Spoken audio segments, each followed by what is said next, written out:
J'ai une conviction ce soir, c'est qu'il n'y a pas de démocratie vivante, pas de démocratie de participation avec des élus uburois. Qu'est-ce qui résiste? Qu'est-ce qui fait qu'on a tellement de mal à vraiment avancer vers une société moins dominatrice et plus juste? Quand on étudie, quand on regarde les propos défendant l'idée de l'autoroute, on se rend compte qu'il n'y a aucun projet de développement, aucun. Le plus grand défi du constitutionnalisme contemporain est de parvenir à la sauvegarde et à la protection effective de la nature, des modes de vie et de la biodiversité. Tout est pensé dans cette philosophie de la préservation de la conservation, liée d'ailleurs souvent aux peuples autochtones, mais ça c'est possible dans un contexte de stabilité environnementale, climatique, écosystémique. Une société est démocratique lorsqu'elle sait reconnaître ses contradictions et ses oppositions. On a besoin d'apprendre de ces vulnérabilités, de cette expertise du vécu. Découvert du racisme très tôt, à l'école, au collège.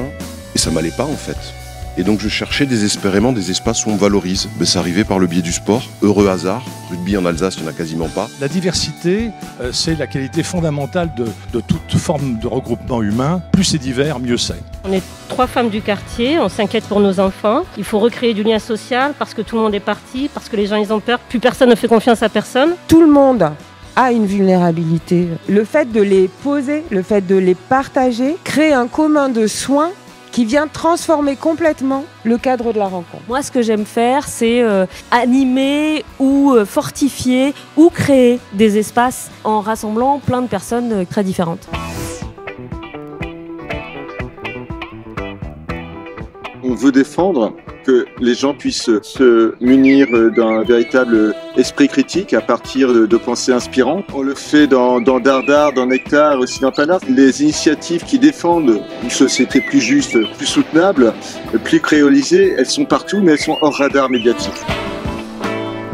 J'ai eu envie de parler de ce projet-là qui s'appelle Bon Baiser de Libourne. On a mené un projet de 3 ans là-bas. L'idée, c'était de mettre en récit la ville. Et c'est ce projet-là qu'on a mis sous microscope pour faire ce livre, anti-manuel de projet de territoire, qui détaille notre process de travail et de recherche par rapport à ce projet-là. J'avais envie de partager avec toutes les personnes présentes pour les 20 ans de la tribu un peu notre démarche de la ville de Rouen qui a été candidate au titre de capitale européenne de la culture. On peut, dans une métropole, construire un projet de territoire qui abandonne la notion d'attractivité. Faut être en compétition avec les autres territoires et quand on sait que c'est la compétition qui a mis le monde dans l'état où il est.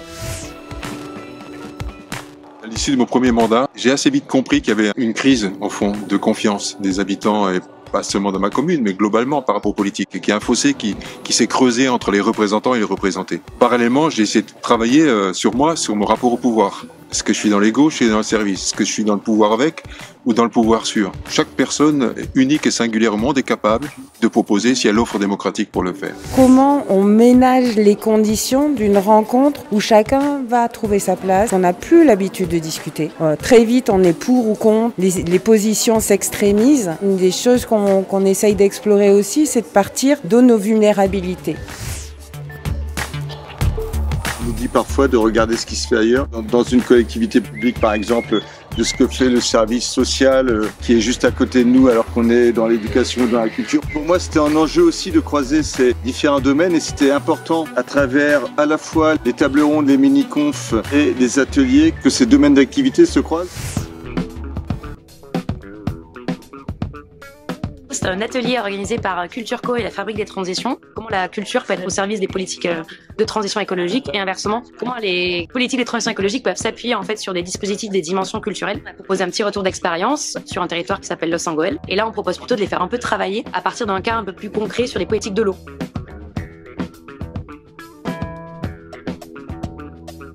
Je suis cofondateur des Localos. On est venu animer un atelier d'éduc-pop, comme on dit, d'éducation populaire, qui pourra aussi permettre de pouvoir le reproduire partout en France. Conseil municipal, tiers-lieux, associations, associations de quartier, etc. Aujourd'hui, face aux enjeux, est-ce qu'il ne faudrait pas peut-être inventer, réinventer non seulement le monde, mais d'abord la démocratie locale, la démocratie directe, la démocratie construction, comme l'appelle Joe Spiegel. On a parler de réappropriation habitante, de pouvoir habitant. Comment des habitants, habitantes peuvent s'organiser en dehors des institutions à partir de sujets, de préoccupations, de colère. Et du coup, on a aussi beaucoup parlé de confrontation aux institutions. C'était intéressant comme échange puisque la plupart des personnes qui participaient travaillent plutôt dans les MJC, dans les départements, etc. Ce matin, il y a eu plusieurs conférences ici, ou tables rondes ici, qui précisément partent de savoirs concrets qui émergent des milieux de vie, des milieux que nous habitons, qui sont écrasés souvent par les savoirs académiques. Je me définis d'abord comme prof de philo, et ça c'est une position de terrain. Donc je me considère aussi comme une praticienne, et pas que comme une théoricienne. Malgré tout, je me dis quand même qu'il y a un intérêt à la mise en perspective philosophique et historique. Ça a du sens de croiser.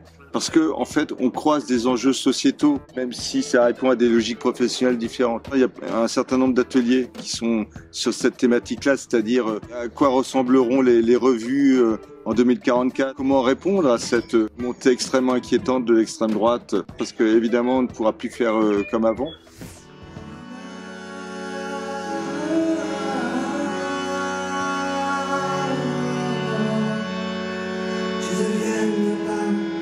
Le sexisme, le racisme, le colonialisme, le classisme, le capitalisme, la destruction de l'environnement, tout ça, c'est des facettes d'une seule et même matrice de domination. Et donc la démocratie, c'est plus qu'une élection, c'est un mode de vie, c'est la volonté de vivre ensemble, c'est la capacité de faire société dans la grande lignée de l'éducation populaire. Si on veut faire place à la polyphonie des récits, il faut pouvoir accompagner avec équité les récits qui sont les plus éloignés, qui sont les plus invisibilisés. Tant qu'il y aura des hommes qui n'obéiront pas à leurs raisons propres, mais qui recevront leurs opinions d'opinions étrangères, le monde sera divisé en deux classes, celle des hommes qui raisonnent et celle des hommes qui croient, celle des maîtres et celle des esclaves.